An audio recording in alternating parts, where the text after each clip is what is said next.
Alright guys, Jameson and Alex here. Today we're going to be talking about the Celestial Lancer martial archetype for the fighter from Valda's Spire of Secrets. What a fun word for subclass. Martial archetype. Yeah. If you're new to the subclass series or the channel, what we're going to do is go through all the abilities gained in the subclass. And we're going to rate it based on its roleplay value, combat value, and overall class synergy based on how the abilities gained in the subclass improve on the base class abilities.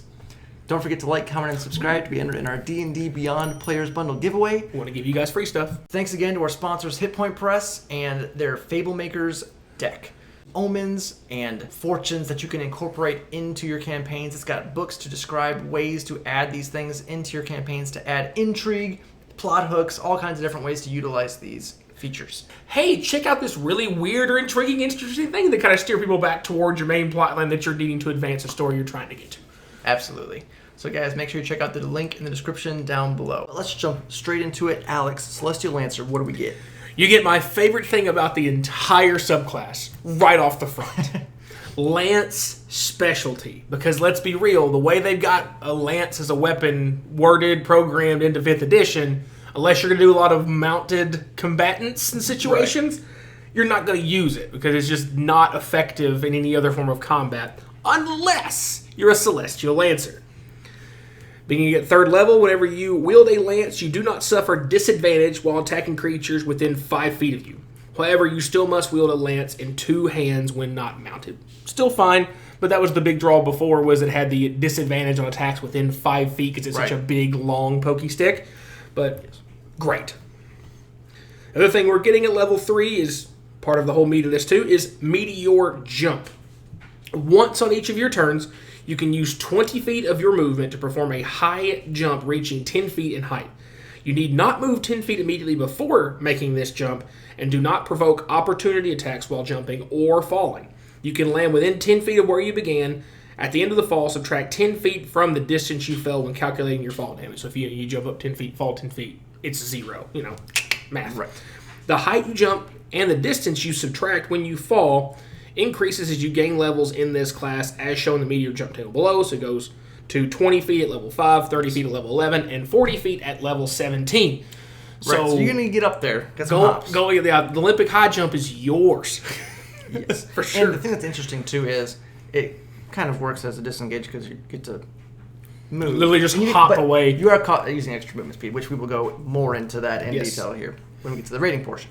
But going along with the whole theme of the subclass after that ability, we have Plunging Attack also at level 3, so you're getting a lot of stuff up front. Yep. You can direct the momentum of gravity into your strikes. Once on each of your turns, when you hit a creature with a melee weapon attack while falling, works there, you can add 1d6 to the damage roll for every 10 feet you fall to a maximum of 5d6. So that's going to be scaling, of course, as you level up and can jump higher, or if you're able to jump off cliffs or things like that, or, have some allies, do some telekinesis, or who knows, there's all kinds of stuff that can be done. Or you play with one of the other... Or jump out of a tree, Other tease things that you can throw an ally at places, so you can throw them, and then you can... Yes. So there are multiple ways to trigger that, of course. Yes. Then at level 7, we have Apex Moment. You gain the mystical ability to hang at the peak of your jump before you come plunging back down. When you use your Meteor Jump ability, you can choose to hover until the start of your next turn instead of falling immediately. When you do so, you can't use your Meteor Jump on your next turn. Is it a bad thing that all I can think about is Wile E. Coyote and Roadrunner when he runs off a cliff and he doesn't fall immediately until he looks down and sees it and then he starts falling? It's all I can think about. That's a good reference. The one I was going to go with is Fly in Pokemon. You just take one turn and you're up in there, and the next turn you take. Yeah, also works. At level 10, we have Earthshaker. At the end of a fall of 20 feet or higher, you can use a bonus action to strike the earth like a meteor. Each creature in contact with the ground within 10 feet of where you land must succeed on a dexterity saving throw. The DC is 8 plus proficiency plus your strength modifier, great, or be knocked prone. You can use this feature a number of times equal to your strength modifier, minimum of once, and you regain all expended uses when you finish a long rest. Level 15, we get Celestial Aura. You can draw mystical power from your connection to the open sky. When you use your Second Wind feature, you and each friendly creature you choose within 10 feet of you gain temporary hit points equal to your fighter level. So, level 15, you're giving everybody 15 temp HP. Yeah, get everybody gather around for a quick little hug after Yes. we can give everybody some temp HP. For sure. And finally, at 18, we have Comet Strike.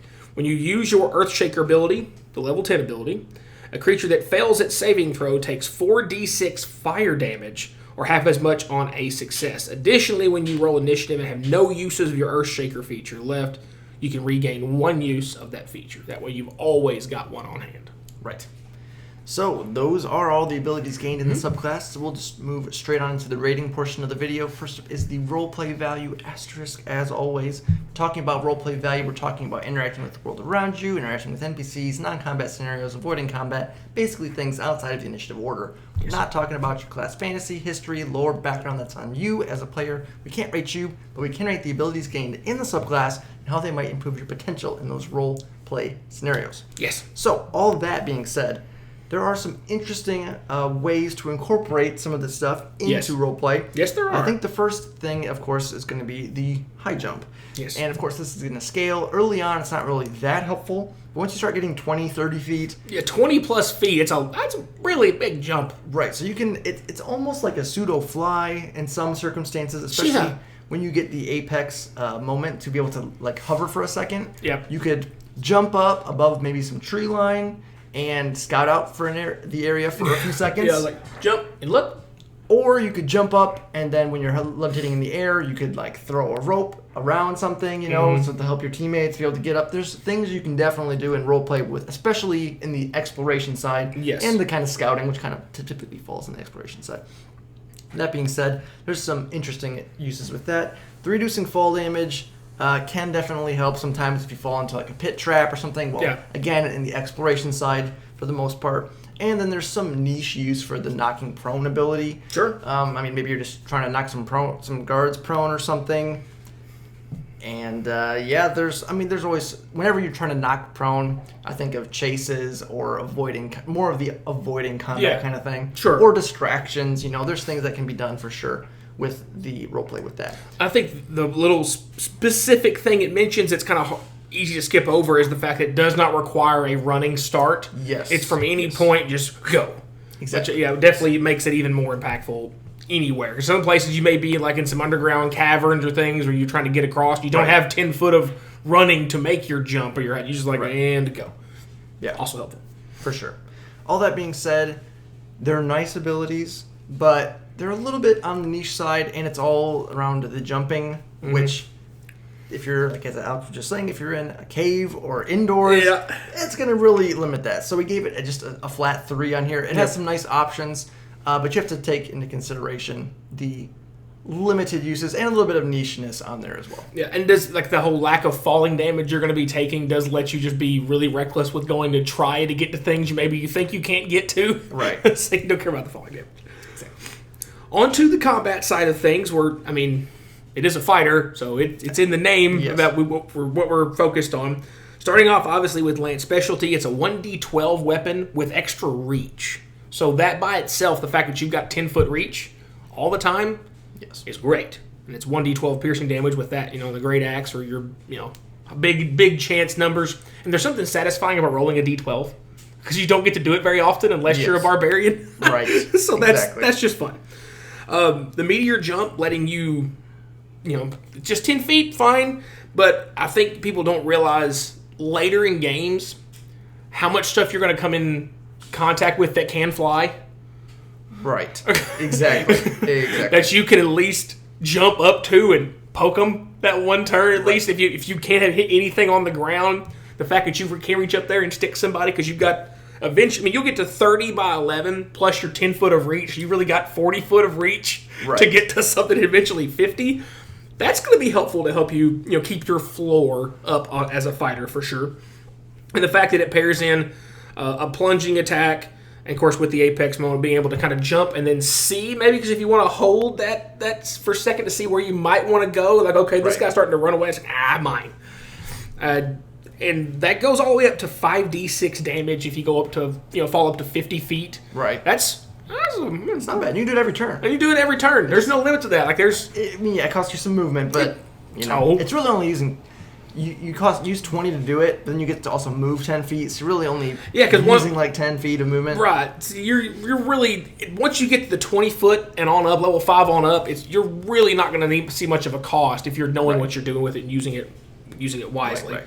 And the fact, like Jameson said, you can do as much as you want. That's reliable damage you continue to do over and over and over again. Yeah. The Earthshaker ability, you've got a chance to knock some people prone, which is great because once they're prone and you're a fighter and you get to attack 4,000 times, you can really start to wail on something.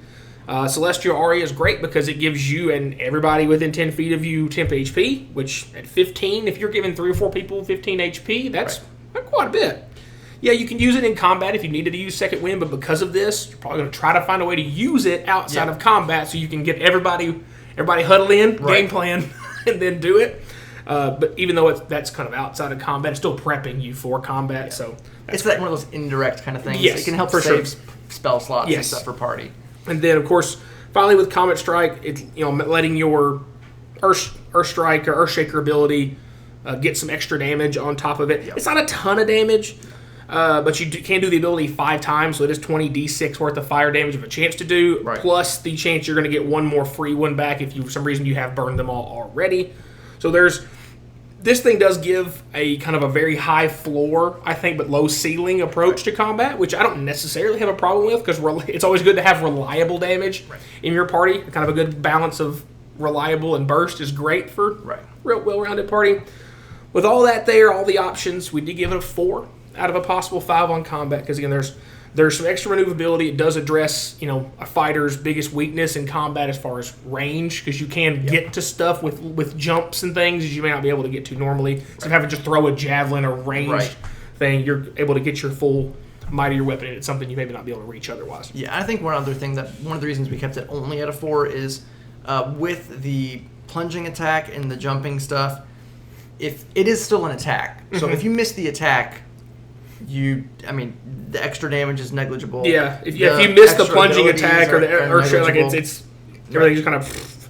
And again, too, the on the Earthshaker, it's a dex save, which not the best save in the world. But another nice thing here, as I will transition into the synergy side of things, is a lot of internal synergy between abilities in the subclass itself. Yes. You have the meteor jump itself. You have the plunging attack for the falling, which is offset by the meteor jump, reducing your falling amount. And, of course, it does say you're landing. So I would take it more as a high jump and a land, because the way it's worded in 5th edition with falling is like when you fall, if you hit the ground or whatever, you are knocked prone, blah, blah, blah. But it does specifically say that you land. So assuming it's also reducing the falling amount. You're proficient in falling correctly. You're more like jumping. So there's some little bit of wiggle room there in that regard. But then also, even the lance specialty, as Alex was saying, gives you that extra reach, which is going to make stuff even more valuable and make up a little bit more for that little bit of movement that you spend to do these jumps as well. Let you just to bully stuff with opportunity attacks too, you may not be able to as much because of that extra reach. And I guess it's one of those things where I don't think people realized how much that extra reach is going to come into play. Oh, definitely. Because you're doubling your reach in every direction. Yes. It's wonderful. And speaking of that reach in every direction, with the Earthshaker ability, it is each creature in contact with the ground within 10 feet of where you land. But, that's 10 feet all the way around you. So it's more like a 25-foot diameter of impact area. So you could potentially hit multiple targets as well. Oh, yeah. I think you're going to be able to get 2 reliably when you try to trigger that thing, for sure. So with Comet Strike on here, you're getting some extra AoE potential. Yes. Not much, but you do have that potential. And the AoE prone, I think, is more impactful. For you directly, it's more impactful, for sure. Yes, for sure. So that is really nice. And again, when stuff is prone and you're a fighter, you can just go to town on them, especially when you get that action surge. Yeah. So all that being said, there's a lot of interesting synergy on here, a lot internally. Even the Second Wind is a nice bonus, because you don't normally see a lot of buffs to Second Wind. Yes. So that is interesting as well. And party... What's the word I'm looking for here? Come on. Party synergy help, because it's not just you that you're helping. It's not giving yourself 10 HP, you give everybody 10 HP. Yes, and that can help save actually quite a bit of spells. Let's say you have a 5-player party, 15-8, at level 15, let alone level 20. Yeah. That's a lot of HP that healers aren't going to have to heal. That's 100. Yeah, exactly. So that's something that's it's going to be nice on top of your actual second wind healing. Yes. So that is cool, and yeah, we think there's some good synergy on here. So we went with a 4.5 out of 5 on here. Just lots of internal synergy specifically. I mean, it's for the Final Fantasy 14 players out there. If this is the Lancer, just puts Celestial in front of it, which is great because again, it's one of those things where no one's going to use a Lance otherwise unless you're doing mounting combatant. So I like the fact that I like when subclasses try to grab stuff that's underused or finds ways to interesting uses for things and combinations of stuff. What's my number one rule with subclasses and new content? Be unique, stand out in a certain way, and this just leans into using weapon that nobody else is going to use, and I like that a lot. For sure. That's it for today, guys. If you enjoyed the video, remember to like, subscribe, hit the bell notifications so you know when our new videos are coming out. Thank you again to our sponsors, Hit Point Press. Check out that Fable Maker stuff. It's going to be worth at least a look. So do us a favor, check that link out down below. And as always, guys, thanks for watching.